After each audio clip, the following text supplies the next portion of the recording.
Hello ಕನ್ನಡಿಗ, ಶರಣು ಶರಣಾರ್ಥಿ. ಪ್ರೀತಿಯ ಸ್ನೇಹಿತರೆ, ಇವತ್ತಿನ ನಮ್ಮ ಒಂದು ಜಾಬ್ ಸರ್ಚ್ ಏನು ವಿಶೇಷ ಮಾಹಿತಿಯಪ್ಪ ಅಂದರೆ, ಪಂಜಾಬ್ ನ್ಯಾಷನಲ್ ಬ್ಯಾಂಕ್ ಅಂದರೆ LBO ರಿಕ್ವೈರ್ಮೆಂಟ್ 2026. ಹೌದು ಸ್ನೇಹಿತರೆ, ಪಂಜಾಬ್ ನ್ಯಾಷನಲ್ ಬ್ಯಾಂಕ್ ಇದರಲ್ಲಿ ಅಗತ್ಯವಿರುವ ಲೋಕಲ್ ಬ್ಯಾಂಕ್ ಆಫೀಸರ್ ಹುದ್ದೆಗಳ ಭರ್ತಿಗೆ ಅರ್ಹ ಹಾಗೂ ಆಸಕ್ತ ಅಭ್ಯರ್ಥಿಗಳಿಂದ ಅರ್ಜಿಗಳನ್ನು ಆಹ್ವಾನಿಸಲಾಗಿದೆ. ಹುದ್ದೆಗಳ ಭರ್ತಿಗೆ ಸಂಬಂಧಿಸಿದಂತೆ ವೇತನ, ಕರ್ತವ್ಯ ಸ್ಥಳ, ಶೈಕ್ಷಣಿಕ ಅರ್ಹತೆ, ಅರ್ಜಿ ಸಲ್ಲಿಕೆ ದಿನಾಂಕ, ಹುದ್ದೆಗಳ ಬಗ್ಗೆ ಮಾಹಿತಿ, ಓವರಾಲ್ ಆಗಿ ನೋಟಿಫಿಕೇಶನ್ ವಿವರವನ್ನು ನಾನು ನಿಮಗೆ ಈ ವಿಡಿಯೋದಲ್ಲಿ ತಿಳಿಸ್ಕೊಡ್ತಾ ಇದ್ದೇನೆ.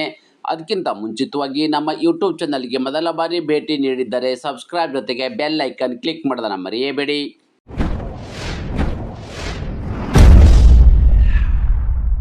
ಸ್ನೇಹಿತರೆ, ಮೊದಲನೇದಾಗಿ ನಾವಿಲ್ಲಿ ಹುದ್ದೆಗಳ ಬಗ್ಗೆ ಮಾಹಿತಿ ನೋಡೋಣ ಬನ್ನಿ. ಲೋಕಲ್ ಬ್ಯಾಂಕ್ ಆಫೀಸರ್ ಇರ್ತಕ್ಕಂಥ ಹುದ್ದೆಗಳ ಅರ್ಜಿಗಳನ್ನು ಆಹ್ವಾನಿಸಲಾಗಿದ್ದು, ಕರ್ತವ್ಯ ಸ್ಥಳ ಎಲ್ಲಿಯಪ್ಪ ಅಂತ ಹೇಳಿದ್ರೆ, ಹುದ್ದೆಗೆ ಆಯ್ಕೆಯಾದ ಅಭ್ಯರ್ಥಿಗಳು ಕರ್ನಾಟಕ ಸೇರಿದಂತೆ ಭಾರತಾದ್ಯಂತ ಕೆಲಸವನ್ನು ನಿರ್ವಹಿಸಬೇಕಾಗತ್ತೆ. ಖಾಲಿ ಇರ್ತಕ್ಕಂಥ ಹುದ್ದೆಗಳ ಸಂಖ್ಯೆ ಎಷ್ಟು ಅಂತ ನಾವಿಲ್ಲಿ ಮಾಹಿತಿ ನೋಡಿದ್ರೆ, ಒಟ್ಟು ಇಲ್ಲಿ 545 ಹುದ್ದೆಗಳಿರ್ತಕ್ಕಂಥದ್ದು ಭಾರತಾದ್ಯಂತ. ಅದರಲ್ಲಿ 78 ಹುದ್ದೆಗಳು ಕರ್ನಾಟಕಕ್ಕೆ ಮೀಸಲಿರ್ತಕ್ಕಂಥ ಹುದ್ದೆಗಳು. ನೋಡಿ, ಭಾರತಾದ್ಯಂತ ಕರೆದಿರ್ತಕ್ಕಂಥ ಹುದ್ದೆಗಳೆಷ್ಟು? 545 ಹುದ್ದೆಗಳು. ಕರ್ನಾಟಕಕ್ಕೆ ಮೀಸಲಿರ್ತಕ್ಕಂಥದ್ದು 78 ಹುದ್ದೆಗಳ ಅರ್ಜಿಗಳನ್ನು ಆಹ್ವಾನಿಸಲಾಗಿದೆ.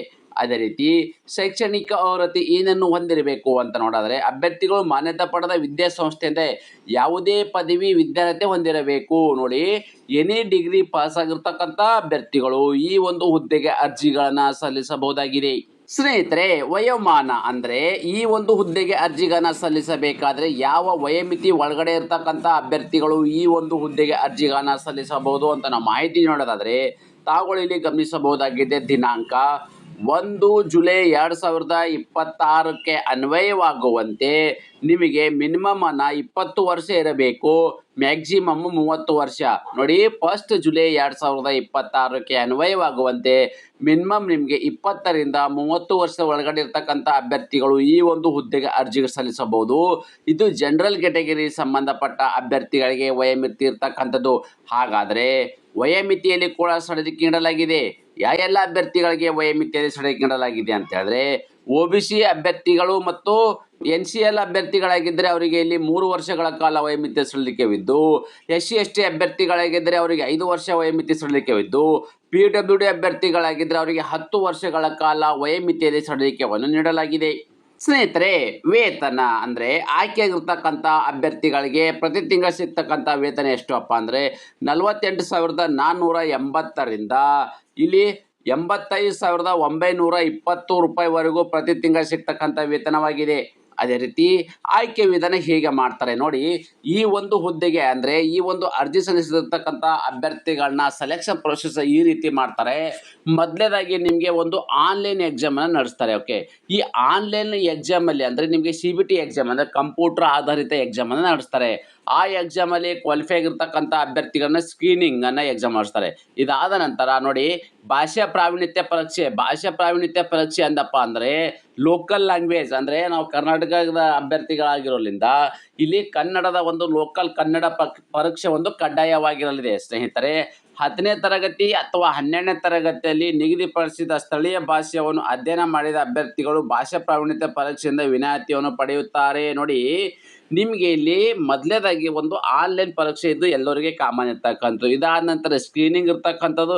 ಇವೆರಡು ಎಕ್ಸಾಮು ಕಾಮನ್ ಇರ್ತಕ್ಕಂಥದ್ದು. ಇದು ಅಲ್ಲದೆ ನಿಮಗೆ ಕನ್ನಡ ಪೇಪರ್ ಅಂದರೆ ಕನ್ನಡ ಲ್ಯಾಂಗ್ವೇಜ್ ಕಡ್ಡಾಯವಾಗಿ ಇರಲಿದೆ. ಯಾರಿಗೆ ಕಡ್ಡಾಯವಾಗಿರಲಿದೆಯಪ್ಪ ಅಂತಂದರೆ ನೋಡಿ, 10ನೇ ತರಗತಿ ಅಥವಾ 12ನೇ ತರಗತಿಯಲ್ಲಿ ನಿಗದಿಪಡಿಸಿದ ಸ್ಥಳೀಯ ಭಾಷೆಯನ್ನು ಅಧ್ಯಯನ ಮಾಡಿದ ಅಭ್ಯರ್ಥಿಗಳಾಗಿದ್ದಾರೆ. ಅಂದರೆ ನೀವು ಕನ್ನಡ ಸಬ್ಜೆಕ್ಟನ್ನು 10ನೇ ತರಗತಿ ಆಗಿರ್ಬೋದು, PUCಯಲ್ಲಿ ಕನ್ನಡ ಸಬ್ಜೆಕ್ಟನ್ನು ನೀವು ಓದಿದರೆ ಅಂಥ ಅಭ್ಯರ್ಥಿಗಳಿಗೆ ಈ ಒಂದು ಕನ್ನಡ ಎಕ್ಸಾಮನ್ನು ಅಂದರೆ ಕನ್ನಡ ಎಕ್ಸಾಮ್ ಇದು ಕಡ್ಡಾಯವಾಗಿ ಇರುವುದಿಲ್ಲ. ಅಂದರೆ ಅವರಿಗೆ ವಿನಾಯಿತಿ ನೀಡಲಾಗಿದೆ. ಕನ್ನಡ ಕಲಿತಿಲ್ಲದ ಅಭ್ಯರ್ಥಿಗಳಿಗೆ ಕನ್ನಡ ಎಕ್ಸಾಮ್, ಫಾರ್ ಎಕ್ಸಾಂಪಲ್ ಹೇಳೋದಾದರೆ ಮಹಾರಾಷ್ಟ್ರ ಅಭ್ಯರ್ಥಿಗಳು ಅಥವಾ ತಮಿಳುನಾಡು ಅಭ್ಯರ್ಥಿಗಳು ಕರ್ನಾಟಕದಲ್ಲಿ ಒಂದು ಅಪ್ಲಿಕೇಶನ್ ಹಾಕಬೇಕಾದ್ರೆ ಅವರು ಒಂದು ಕನ್ನಡ ಎಕ್ಸಾಮನ್ನು ಕಡ್ಡಾಯವಾಗಿ ಪಾಸನ್ನು ಮಾಡಲೇಬೇಕಾಗತ್ತೆ. ಇದಾದ ನಂತರ ಫೈನಲ್ ಆಗಿ ಸಂದರ್ಶನ ಮಾಡಿ ಮೆರಿಟ್ ಆಧಾರದ ಮೇಲೆ ಅಭ್ಯರ್ಥಿಗಳನ್ನ ಈ ಹುದ್ದೆಗೆ ನೇಮಕಾತಿ ಮಾಡಲಾಗುವುದು. ಸ್ನೇಹಿತರೆ, ಆನ್ಲೈನಲ್ಲಿ ಪರೀಕ್ಷೆ ಮಾದರಿ ಯಾವ ರೀತಿ ನಡೆಯಲಿದೆ ಅಪ್ಪ ಅಂತಂದ್ರೆ, ಏನು ಆನ್ಲೈನ್ ಎಕ್ಸಾಮ್ ನಡೆಸ್ತಾರೆ, ಆ ಎಕ್ಸಾಮಿಗೆ ಯಾವ ರೀತಿ ಕ್ವಶನ್ ಮತ್ತು ಯಾವ ಒಂದು ಸಬ್ಜೆಕ್ಟ್ ಮೇಲೆ ಕ್ವಶನ್ ಕೇಳ್ತಾರೆ, ಎಷ್ಟು ಕ್ವಶನ್ ಕೇಳಲಾಗುವುದು, ಅದಕ್ಕಿರ್ತಕ್ಕಂಥ ಮಾರ್ಕ್ಸ್ ಎಷ್ಟು ಮತ್ತು ಕಾಲಾವಧಿ ಎಷ್ಟಿದೆ ಅಂತ ನಾವು ಕೂಲಂಕುಷವಾಗಿ ನೋಡೋದಾದ್ರೆ ನೋಡಿ, ಇಲ್ಲಿ ರೀಸನಿಂಗ್ ಮತ್ತು ಕಂಪ್ಯೂಟರ್ ಅಪ್ಟಿಟ್ಯೂಡ್ ಒಂದು ಚಾಪ್ಟರ್ ಬಗ್ಗೆ ಕ್ವಶನ್ಸ್ ಕೇಳ್ತಾರೆ. ನಿಮಗೆ ಇರ್ತಕ್ಕಂಥದ್ದು ಎಷ್ಟಪ್ಪ ಅಂತಂದ್ರೆ 25 ಕ್ವಶನ್ನ 25 ಮಾರ್ಕ್ಸಿಗೆ. ಅಲ್ಲಿ ನಿಮಗೆ ಕಾಲಾವಧಿ ಎಕ್ಸಾಮ್ 35 ನಿಮಿಷ ಟೈಮ್ ಇರ್ತದೆ. ಓಕೆ, ಅದೇ ರೀತಿ ಇಲ್ಲಿ ನೋಡಿ, ಡಾಟಾ ಅನಲಿಸ್ಟ್ ಮತ್ತು ಇರ್ತಕ್ಕಂಥ ಇದ್ರ ಬಗ್ಗೆ ಕ್ವಶನ್ಸ್ ಕೇಳ್ತಾರೆ. ನಿಮಗೆ ಎಷ್ಟು ಕ್ವಶನ್ ಕೇಳ್ತಾರೆ? 25 ಕ್ವಶನ್ಸ್, 25 ಮಾರ್ಕ್ಸ್ ಇರ್ತಕ್ಕಂಥದ್ದು. ನಿಮಗೆ ಮ್ಯಾಕ್ಸಿಮಮ್ ಮಿನಿಟ್ಸ್ ಇರ್ತಕ್ಕಂಥದ್ದು ಎಕ್ಸಾಮ್ ಬರೋಕ್ಕೆ 35 ನಿಮಿಷ. ಅದೇ ರೀತಿ ನೋಡಿ, ಇಂಗ್ಲೀಷ್ ಲ್ಯಾಂಗ್ವೇಜ್ ಬಗ್ಗೆ ಏನೋ ಕ್ವಶನ್ಸ್ ಕೇಳ್ತಾರೆ. ಇಲ್ಲಿರ್ತಕ್ಕಂಥದ್ದು 25 ಕ್ವಶನ್ಗೆ 25 ಮಾರ್ಕ್ಸ್ ಇರ್ತಕ್ಕಂಥದ್ದು. ಅದೇ ರೀತಿ ಇಲ್ಲಿ 25 ಮಿನಿಟ್ಸ್ ನಿಮಗೆ ಟೈಮ್ ಇರ್ತದೆ. ಓಕೆ, ಆಪ್ಟಿಟ್ಯೂಡ್ ಇರ್ತಕ್ಕಂಥದ್ದೇ ಕ್ವಶನ್ಸ್ ಸಬ್ಜೆಕ್ಟ್ ಬಗ್ಗೆ ಕ್ವಶನ್ ಕೇಳ್ತಾರೆ. ಇಲ್ಲಿ ಯಾವುದಕ್ಕೂ ಕೂಡ 25 ಕ್ವಶನ್ಸು 25 ಮಾರ್ಕ್ಸ್ ಇರ್ತಕ್ಕಂಥದ್ದು. ಅಲ್ಲಿರ್ತಕ್ಕಂಥ ಕಾಲಾವಧಿ 35 ನಿಮಿಷ. ಅದೇ ರೀತಿ ಜನರಲ್ ಎಕನಾಮಿಕ್ಸ್ ಇರ್ತಕ್ಕಂಥದ್ದು, ಬ್ಯಾಂಕಿಂಗ್ ಬಗ್ಗೆ ಇಲ್ಲಿ ಕೇಳ್ತಾರೆ. ಇದ್ರ ಬಗ್ಗೆ ಇರ್ತಕ್ಕಂಥದ್ದು ನಿಮಗೆ ಕ್ವಶನ್ಸ್ ಎಷ್ಟು? 50 ಕ್ವಶನ್ಸ್ ಇರ್ತದೆ, 50 ಮಾರ್ಕ್ಸ್ ಇರ್ತಕ್ಕಂಥದ್ದು. ಇಲ್ಲಿ ನಿಮಗೆ ಕಾಲಾವಧಿ ಎಷ್ಟು ಇರ್ತಕ್ಕಂಥದ್ದು? 50 ಮಿನಿಟ್ಸು. ಸ್ನೇಹಿತರೆ, ಯಾವ ಒಂದು ಸಬ್ಜೆಕ್ಟಲ್ಲಿ ಕ್ವಶನ್ಸನ್ನು ಕೇಳ್ತಾರೆ, ಎಷ್ಟು ಮಾರ್ಕ್ಸ್ ಇರ್ತಕ್ಕಂಥದ್ದು ಮತ್ತು ಎಷ್ಟು ಕ್ವಶನ್ಸ್ ಇದ್ದಾವೆ, ಆ ಒಂದು ಪರ್ಟಿಕ್ಯುಲರ್ ಸಬ್ಜೆಕ್ಟಿಗೆ ಇರ್ತಕ್ಕಂಥ ನಿಮಗೆ ಕಾಲಾವಧಿ ಎಷ್ಟಿದೆ, ಕೂಲಂಕುಷವಾಗಿ ನಿಮಗೆ ಇಲ್ಲಿ ಮಾಹಿತಿ ನೀಡಿದ್ದೇನೆ. ಅದೇ ರೀತಿ ಇನ್ನೊಂದು ಮುಖ್ಯವಾಗಿರ್ತಕ್ಕಂಥ ಮಾಹಿತಿ ಏನಪ್ಪ ಅಂದರೆ, ಆನ್ಲೈನ್ ಪರೀಕ್ಷಾ ಕೇಂದ್ರಗಳು. ಸ್ನೇಹಿತರೆ, ಇವೆಲ್ಲವೂ ಕೂಡ ಬ್ಯಾಂಕಿಂಗ್ ಹುದ್ದೆಗಳು ಭಾರತಾದ್ಯಂತ ಇರೋದ್ರಿಂದ ಕರ್ನಾಟಕದಲ್ಲಿ ಕೂಡ ಎಕ್ಸಾಮ್ ಕೇಂದ್ರ ನೀಡಲಾಗಿದೆ. ಎಲ್ಲೆಲ್ಲಿ ಕರ್ನಾಟಕದಲ್ಲಿ ಎಕ್ಸಾಮ್ ಕೇಂದ್ರಗಳು ಅದಾವಂತ ನಾವಿಲ್ಲಿ ಮಾಹಿತಿ ನೋಡೋದಾದರೆ ತಾವು ಗಮನಿಸಬಹುದಾಗಿದೆ.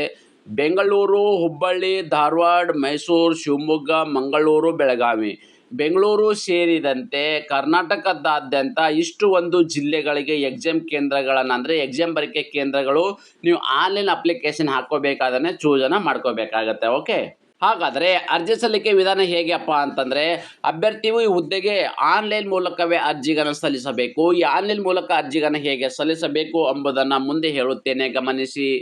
ಸ್ನೇಹಿತರೆ, ಅರ್ಜಿ ಶುಲ್ಕ ಬಗ್ಗೆ ಮಾಹಿತಿ ನೋಡೋಣ ಬನ್ನಿ. ಅಂದರೆ ಈ ಒಂದು ಆನ್ಲೈನ್ ಮುಖಾಂತರ ಅಪ್ಲಿಕೇಶನ್ ಹಾಕಬೇಕಾಗಿರ್ತಕ್ಕಂಥ ಅಭ್ಯರ್ಥಿಗಳಿಗೆ ಅರ್ಜಿ ಶುಲ್ಕ ಎಷ್ಟಿದೆ ಅಂದರೆ, ಪರಿಶಿಷ್ಟ ಜಾತಿ, ಪರಿಶಿಷ್ಟ ಪಂಗಡ ಮತ್ತು PWD ಅಭ್ಯರ್ಥಿಗಳಾಗಿದ್ದರೆ ಅವರಿಗೆ 59 ರೂಪಾಯಿ ಅರ್ಜಿ ಶುಲ್ಕವಿದ್ದರೆ, ಉಳಿದೆಲ್ಲ ಅಭ್ಯರ್ಥಿಗಳು ಯಾರು ಅಂತಂದರೆ ಜನರಲ್ ಮತ್ತು OBC ಅಭ್ಯರ್ಥಿಗಳಾಗಿದ್ದರೆ ಅವರಿಗೆ 1180 ರೂಪಾಯಿ ಈ ಅರ್ಜಿ ಶುಲ್ಕವನ್ನು ನೇರವಾಗಿ ಪಾವತಿ ಮಾಡಬಹುದಾಗಿದೆ.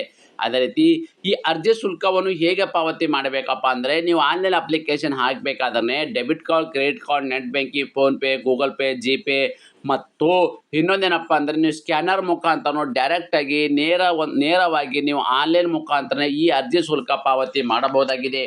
ಅದೇ ರೀತಿ ಅರ್ಜಿ ಸಲ್ಲಿಸಲು ನಿಗದಿಪಡಿಸಿದ ದಿನಾಂಕದ ವಿವರವನ್ನು ನಾವು ನೋಡೋದಾದರೆ, ಅರ್ಜಿ ಸಲ್ಲಿಸಲು ಪ್ರಾರಂಭ ದಿನಾಂಕ ಯಾವಾಗಪ್ಪ ಅಂದರೆ ಜುಲೈ 20, 2026 ಆಲ್ರೆಡಿ ಪ್ರಾರಂಭವಾಗಿದ್ದು, ಅರ್ಜಿ ಸಲ್ಲಿಸಲು ಕೊನೆಯ ದಿನಾಂಕ ಯಾವಾಗಪ್ಪ ಅಂದರೆ ಆಗಸ್ಟ್ 9, 2026 ಇಷ್ಟರೊಳಗಡೆ ತಮ್ಮ ಅರ್ಜಿಗಳನ್ನು ಸಲ್ಲಿಸಬೇಕಾಗತ್ತೆ.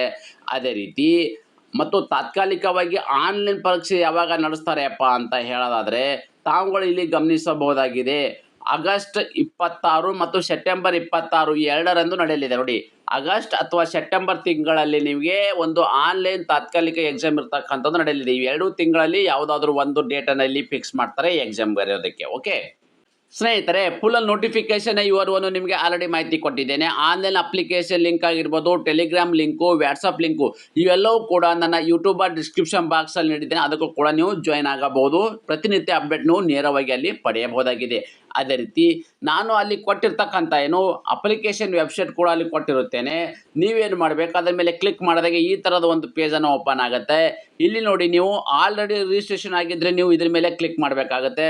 ನೀವು ರಿಜಿಸ್ಟ್ರೇಷನ್ ಮಾಡಿದ್ದಿಲ್ಲಪ್ಪ ಅಂತಂದರೆ, ನೀವು ಹೊಸಬರು ಈಗ ಫಸ್ಟಾನೇ ನೀವು ರಿಜಿಸ್ಟ್ರೇಷನ್ ಮಾಡ್ಕೊಂಡಿದ್ರೆ ಇದ್ರ ಮೇಲೆ ನೀವು ಕ್ಲಿಕ್ ಮಾಡಬೇಕಾಗತ್ತೆ. ಓಕೆ, ಸೊ ಈ ಒಂದು ಬಾಕ್ಸ್ ಮೇಲೆ ನೀವು ಕ್ಲಿಕ್ ಮಾಡ್ಕೊಂಡಂಗೆ ಏನಾಗುತ್ತೆ, ಡೈರೆಕ್ಟಾಗಿ ನಿಮಗೆ ಈ ಥರದ ಒಂದು ಪೇಜನ್ನು ಓಪನ್ ಆಗುತ್ತೆ. ನೀವು ಬೇಸಿಕ್ ಇನ್ಫಾರ್ಮೇಷನನ್ನೆಲ್ಲ ಫಿಲ್ ಮಾಡಿ ಇಲ್ಲಿ. ಓಕೆ, ಕಾಣ್ತಾ ಇದೆಯಲ್ವಾ?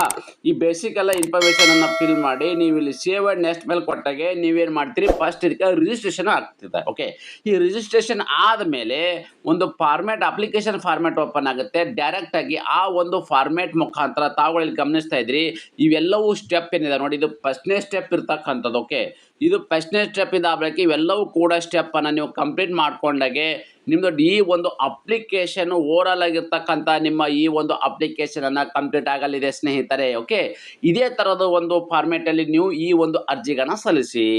ಅದೇ ರೀತಿ ನಾನು ಕೊಟ್ಟಿರ್ತಕ್ಕಂಥ ಉದ್ಯೋಗ ಮಾಹಿತಿ ನೀವು ಇಷ್ಟಪಡುತ್ತೀರಿ ಎಂದು ಭಾವಿಸುತ್ತೇನೆ. ಈ ಉದ್ಯೋಗ ಮಾಹಿತಿ ನಿಮಗೆ ಇಷ್ಟವಾದರೆ ನಿಮ್ಮ ಫ್ಯಾಮಿಲಿಗೂ ಫ್ರೆಂಡ್ಸ್ಗೂ ಶೇರ್ ಮಾಡೋದನ್ನು ಮರೆಯದಿರಿ. ಧನ್ಯವಾದ.